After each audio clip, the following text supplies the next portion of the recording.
bit more when it comes to horizontal gaze nystagmus. What that is, it's the involuntary jerking of the eyes.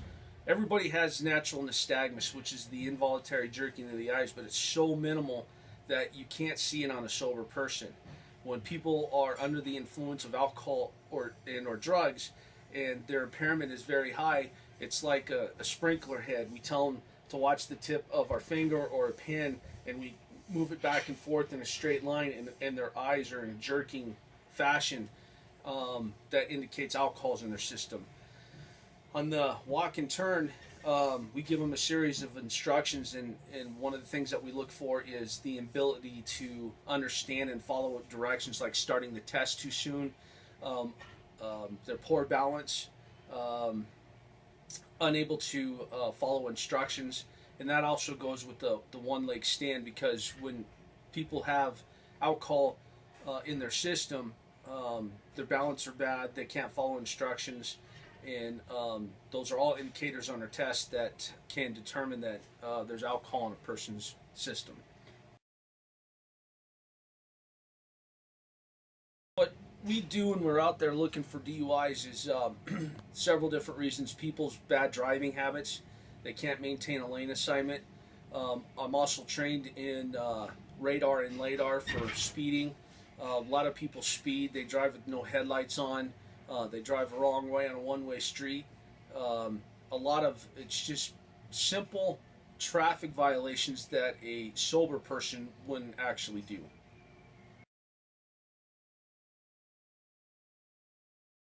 There's three different tests that we conduct. Once we make a traffic stop and we contact the driver, the first thing that you always look for is the smell of an odor of an alcoholic beverage on somebody's breath, the slurred speech, and the bloodshot, watery eyes.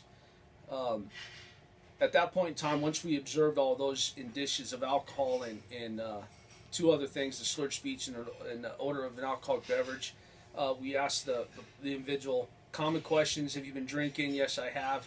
And then we say, would you like to do some voluntary roadside maneuvers? And they are voluntary.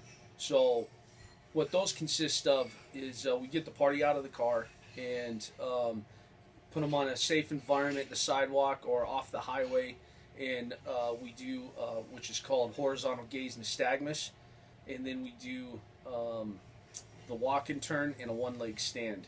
And out of those three different tests, we can determine if a person has too much alcohol in their system to arrest them for DUI.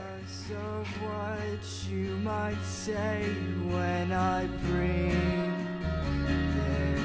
this up today. Will you just smile and laugh, or give me that frown and run away?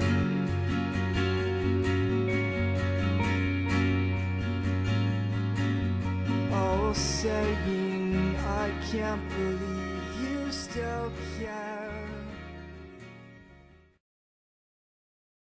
Whether you are doing it, you're binge drinking, or it's a lifestyle that, you know, hey, I go out and party on when I go out, meaning I drink too much, and that's the central piece of it.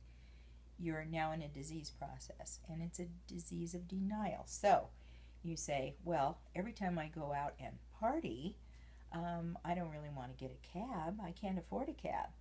I can afford to go out and drink, but I can't afford a cab, because it keeps you from looking at the reality of, how am I going to do this and be safe? It's that sort of, oh well, you know, and then you couple that in the young age group with, nothing can happen to me, I can't possibly die or be harmed, I can live forever, which as you get older you know is not true. But by then, with older people, the disease has progressed, and it doesn't matter if they do die, they're not going to give up their alcohol. It's not a sufficient deterrent. So it's a disease of denial, and I don't really need to make a plan. I'm not going to get that drunk tonight. Well, absolutely. I mean, your judgment is at the best before you have the first drink. Once you have that first drink, you're going to go downhill exponentially after that. So you have to make that decision beforehand. And to sell that to people that don't believe they can die or anything bad can happen to them, it's youth.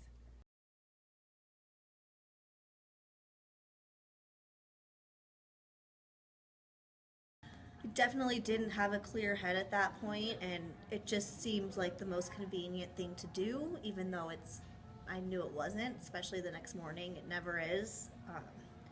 It's just probably all about convenience, and I think that I'm fine, but I'm not.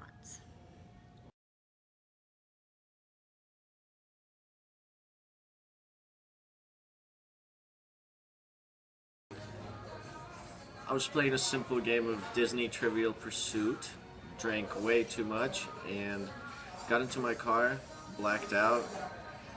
I ran a red light, going 90 miles an hour, and was pulled over. When I did the road sobriety test, I waddled around and instantly got a DUI. The good thing is it was at 3 o'clock in the morning. Yeah, I did go to jail for 10 days. I got on probation for 2 years. I have to do UAs, community service, and a lot of classes, about 52 hours worth of classes.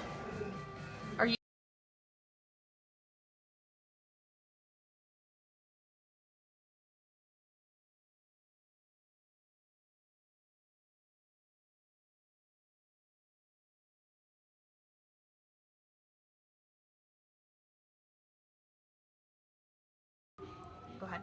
It's never okay to drink and drive. Go ahead.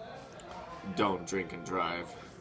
You begin to associate it with everything. And with alcohol, you know, you usually go somewhere to have the alcohol. Mm-hmm. Even if you're at a party, you go to someone's house to have a party. There's always driving involved. And so you don't want to give up the alcohol, so you just begin driving drunk. Well, not that drunk. I'll drive slowly. I mean, how many denials have you heard in your lifetime? Oh, well, I'll drive slowly. Okay, I'll stay in the slow lane. Okay, there'll be somebody with me, so they'll tell me if I'm getting too close to the edge. And it's like, yeah, until they pass out. So this idea that I don't want to interfere with my drinking, it's rampant. I don't want to tell anybody. Nobody wants to be the designated driver. And it's like, unless that decision is made and it becomes part of your social group, I guarantee you something's going to happen. It's just a matter of when. At this time, the only thing I can really say is that drinking and driving has become such an epidemic, even when I was a kid. But what I say to a lot of people is just be smart. I'm not saying don't go out there and have a good time and have a few drinks if you're above the age of 21, because it's not legal if you're under the age of 21. Just be smart.